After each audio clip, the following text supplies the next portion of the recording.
Okay, so welcome back from the break. We're moving on now to another very important contribution to our programme, this time from a patient and citizen perspective.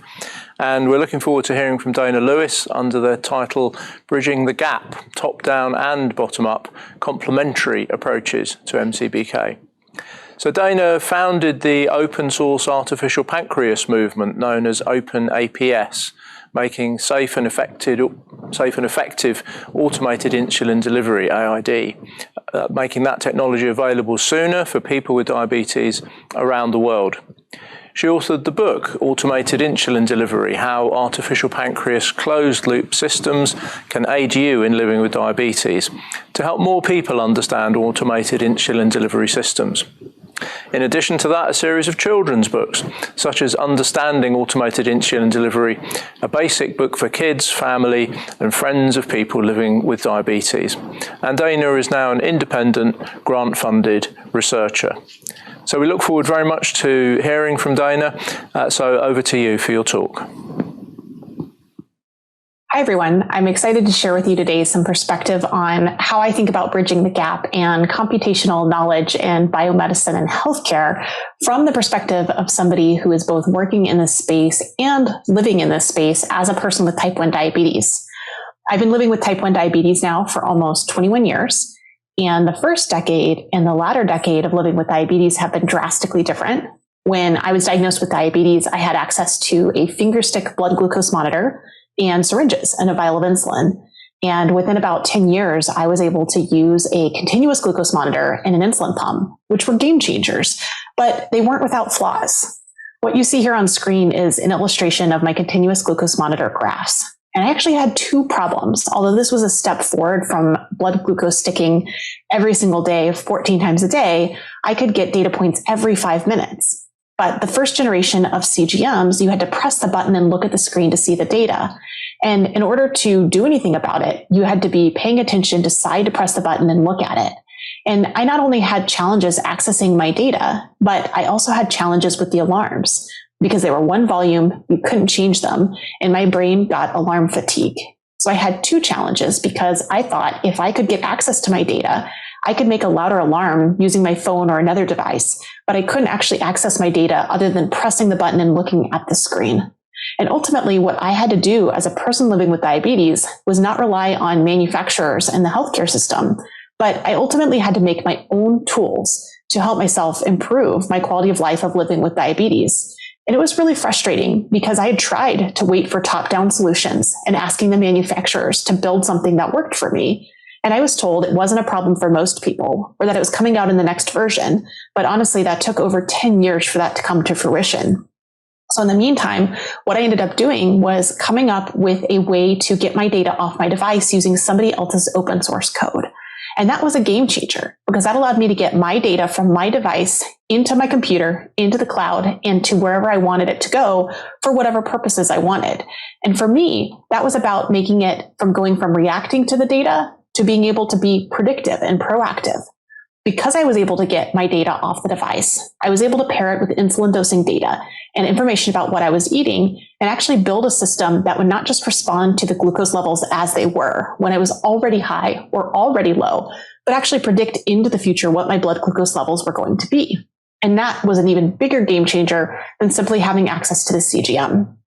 The reality that most people don't understand about living with type 1 diabetes is that you're doing manual insulin delivery from the moment that you're diagnosed, and you're in charge of looking at your glucose numbers from a CGM or a blood finger stick meter, and looking at data from your insulin pump or your insulin syringes, which may not have any data recorded, and deciding what to do over and over again in the context of exercise, food, sickness, your busy life, everything that you've got going on, and making these decisions not once, not twice, but hundreds of times a day.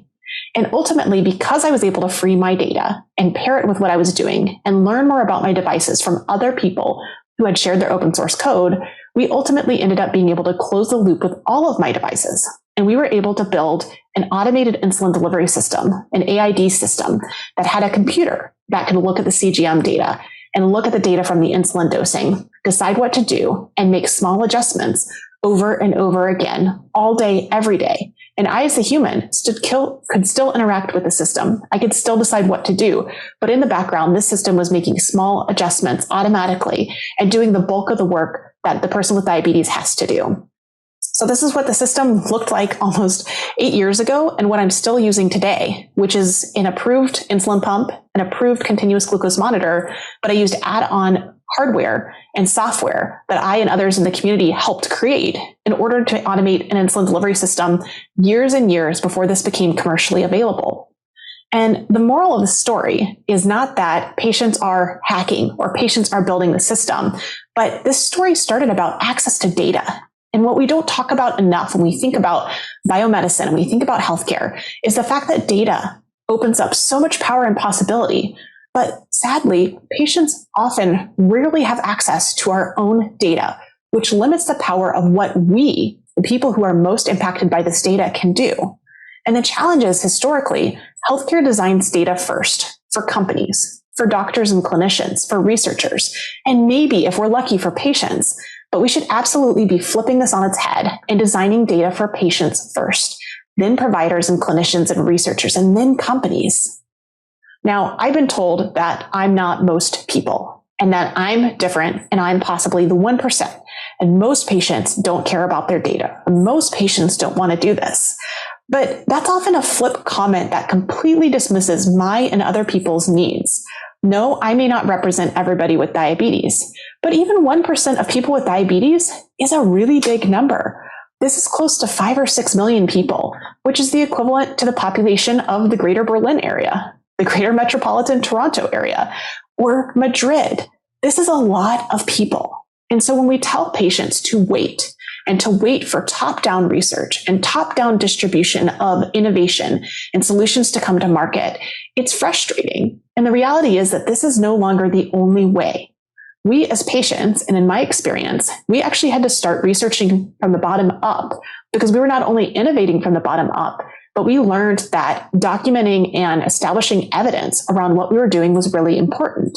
And this is the font of computational knowledge, is we had to have data available to document what we were doing and to build that evidence base. So we did start documenting. We did start doing research, in part because we asked researchers to do it and they were waiting. They were waiting for approval. They were waiting for all this stuff. So we as a community started collecting all of this information. And then we ultimately worked our way back up to the ultimate top-down, which was a randomized control trial of the innovation that I had built all those years ago. And this was a randomized control trial that was ultimately published in the New England Journal of Medicine last year, showing that open source automated insulin delivery was safe and effective in this population of both adults and kids living with type 1 diabetes. And we also were able to subsequently publish continuation results from a follow-on 48-week study. And this was really, really powerful because over the years, we had been told that there was no evidence. Well, there was evidence starting with me using this innovation 8 or 9 years ago and other people over time. But what I learned is that when people tell me there's no evidence, what they meant was there's no perfect evidence that was going to convince them of what they needed in order to believe that this was true. But the reality is there has been evidence, not just from me, but from thousands of other people. In fact, there are now an estimated 48 million hours or more of open source experience of people living with type 1 diabetes using this AID technology. But historically, this information is kept out of the healthcare system. Nobody's collecting it, nobody's tracking it. And this then impacts what is known and what is used moving forward. Now, for another example, I'll give you a new diagnosis that I had early last year in 2022. And I found myself diagnosed with a new condition. And I said, it's 2022. It'll be different this time. It won't be like diabetes. I won't have to fight for access to data. I won't have to do all this work. I have a known diagnosis and a known treatment. It'll be easy, right?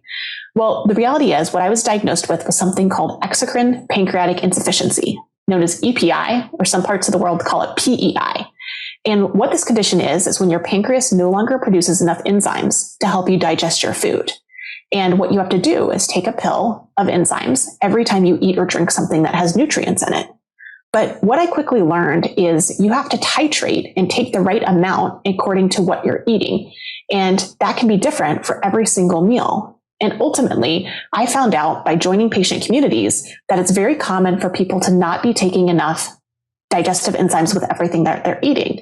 And so I decided to look in the literature to see how common is it? Is it just people overrepresented in this group that are not taking enough enzymes? Or is this truly representative of the broader population? And if so, we have a problem. And yes, it is established in the literature and has been for decades that even in the conditions where it is very well known that EPI occurs and that these conditions need pancreatic enzyme replacement therapy, the majority of people are not being prescribed, let alone taking enough enzymes to help them digest their food. Even in really common co-conditions like chronic pancreatitis and pancreatic cancer, people are not taking enough enzymes.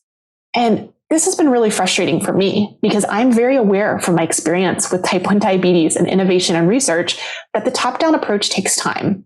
So waiting to figure out the research, to come up with the solutions, to start to solve these problems across healthcare, across all these different spaces, can be really, really frustrating. Also because the top-down approach is potentially only the tip of the iceberg of the problems that need to be solved. And in the meantime, as a person with lived experience, watching other people suffer is hard. I see day after day people talking about still having symptoms after their diagnosis, not getting support from their healthcare providers, or healthcare providers not understanding what the guidelines are for the treatment and the amount of enzymes that people actually need.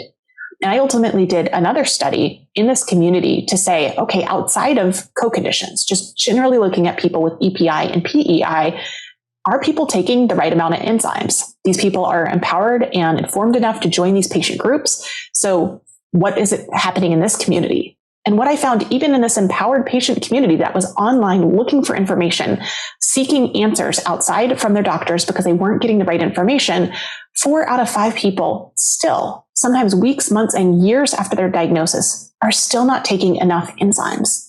This is, again, incredibly frustrating for me. So I started asking the question again, can we go bottom up in more areas, not just in diabetes, not just in EPI and PEI, but what about all these other conditions that face similar problems? And I think as we start to look at the technology that is coming towards us, we're thinking about artificial intelligence. We're thinking about large language models, tools like ChatGPT and Bard and Claude and all of these tools and technology. And it's really tempting to think that, okay, the information that we had, that we fed into these systems, that are trained into these systems are great. This is what we need to move forward. We have this technology and we have this great base of evidence. But we need to remember that looking back, the past wasn't perfect. It was not working for everybody. And as a really practical example, I'll give you something that I spotted in the literature as I started to learn more about EPI. Something I spotted that was present in many, many papers, dozens and dozens and dozens of papers, was a statement about how common exocrine pancreatic insufficiency was. What should be a really basic fact? And most of the papers report that chronic pancreatitis is the #1 cause of EPI in adults. And I said, okay, that's interesting. But I started reading more and more. And I started looking at the rates of EPI in these common co-conditions, because in kids, it's common in kids with cystic fibrosis. In adults, it's common in chronic pancreatitis and pancreatic cancer. And I said, okay, well, let's look at the size of how many people have cystic fibrosis. And I looked it up, and I looked up the fact that 80 to 90% of people have cystic fibrosis and possibly EPI. In chronic pancreatitis, the size of the population is similar to cystic fibrosis. And again, a good portion of those people likely have EPI. The population of people with pancreatic cancer is a little bit smaller, but again, a reasonable rate of people probably have EPI. So that looks like a lot of people, and it's understandable why it's in the literature that these are the common causes of EPI.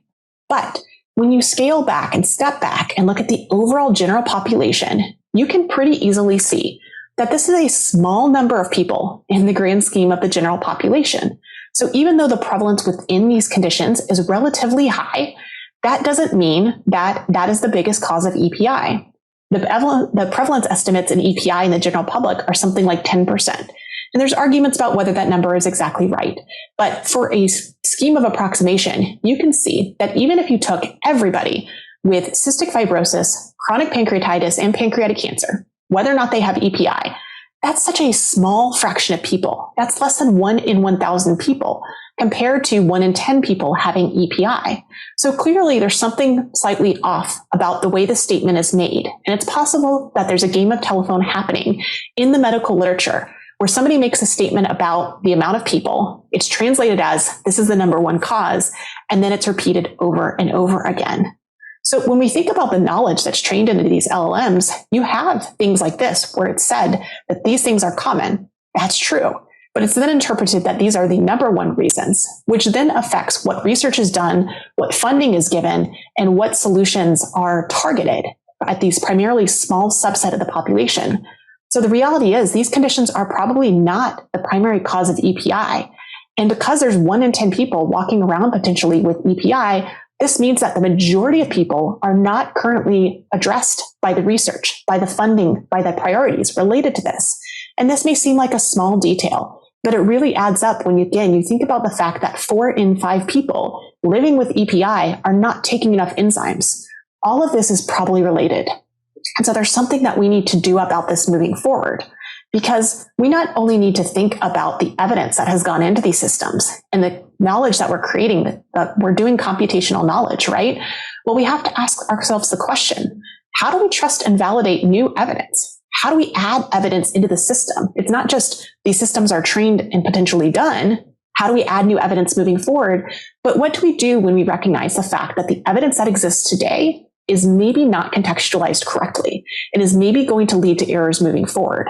There's also things like bias in the healthcare system, bias towards people based on race, ethnicity, gender, different healthcare conditions. That stuff exists in our knowledge base today, let alone these small, seemingly insignificant facts about who gets which condition and why.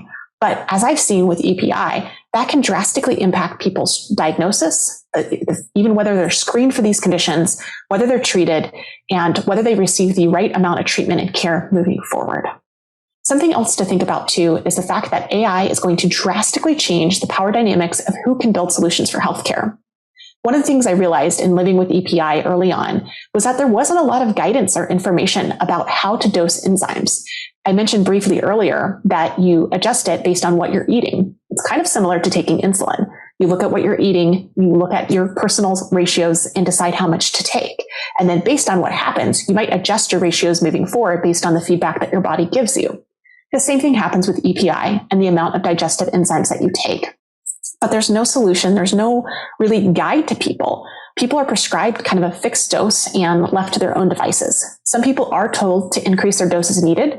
Other people's are not. And the majority of people are dosed such a small level that their prescription actually won't cover the amount that they need to reduce their symptoms. So one of the things I ultimately did last year was to use an LLM to help me design an app to allow people to simply record what they were taking so they could visualize their data in a way that was helpful for them, and as a tool to have conversations with their doctor about whether or not they were taking enough enzymes to meet their need.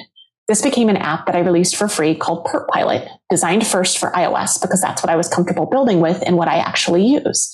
And it really surprised me when I was doing my research to find out that there wasn't any apps that enabled people to record their specific dosing. Yes, there's general medication recording apps. Yes, there's general symptom trackers, but there wasn't something designed for people with EPI. So yes, this is a niche app. Probably the majority of people, even with EPI, won't find it, won't use it. But again, when we think about the 1%, not only the 1% of people with a big condition like diabetes or a condition like EPI, but recognize that there's going to be opportunities to find things to fix, to find things to improve. And even if it helps 1 or 50 or 500 or 5,000 people, that could actually be a quality of life game changer for these people. And so that's what we need to be thinking about, is not, does this work for everybody, but does this work for some people? Is it worth doing? How can we do it? And how can we do it in a way that works for them? The other thing that I'll point out related to AI and creating data and evidence moving forward is recognizing that AI is going to help build new tools that's going to problem solve a lot of the friction around behaviors of self-tracking and data collection, including in people who are historically not data trackers. One of the things I ended up doing with Perp Pilot was building a feature to allow people to use plain language to describe what they were eating, feed it into the AI, and have it give back an estimate of the macronutrients. So people then could on their own decide how many enzymes they should take. I realized that was actually really helpful. And so I decided to pull that feature out into its own app called Carb Pilot to enable people to use that same AI technology to estimate other macronutrients, primarily carbs for people with diabetes, but other people might be interested in tracking calories, fat, protein, etc. So I built this app called Carb Pilot for that purpose. And I asked my husband to help test it, just as somebody else with a different phone, a different iOS, and somebody who could help me troubleshoot and test features. And I was actually really surprised because once he started using it, he kept using it. And he started recording everything he was eating, down to the pieces of fruit that he was eating, because he decided it was a useful way to track how much he was eating versus how much he was exercising, because his phone automatically captured that. And so he's actually been using this for months now. And it really surprised me because he doesn't have a chronic healthcare condition or a medical need to actually track what he's eating and what he's doing. But it is so easy and so frictionless that he's been able to do this. So he now has this wonderful data set of what he's been eating and the energy he's been consuming and what his exercise has been doing. And in the future, this might be useful, whether it's for healthcare or other purposes. But his use case made me realize, alongside the experience of building PERT Pilot, that we will be able to build tools and get people to track data automatically using their mobile devices.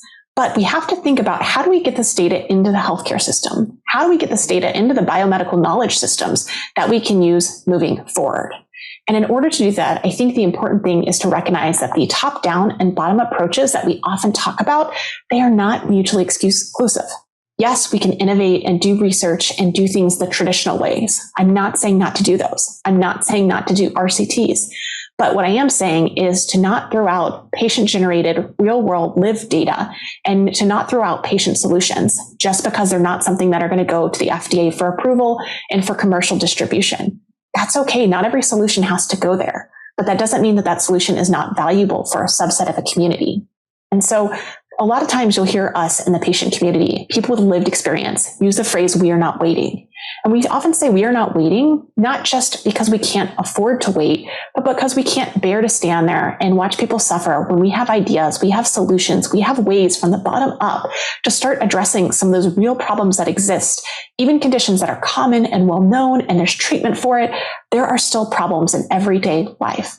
And so people like me and other people in the patient community and lived experience, and even people in the traditional research and innovation community, people like you, we have so many opportunities from the bottom up and the top down to move quicker, to design solutions that really, really work for people, and to start to tackle some of these problems. Because the reality is there are so many challenges and opportunities and needs in the healthcare and the biomedical spaces. We have a lot to do. We need all hands on deck. We need to go top down and bottom up. So when you hear us say we are not waiting, I ask you to join us and move a little quicker and help solve some of these problems in healthcare and biomedicine. Thank you.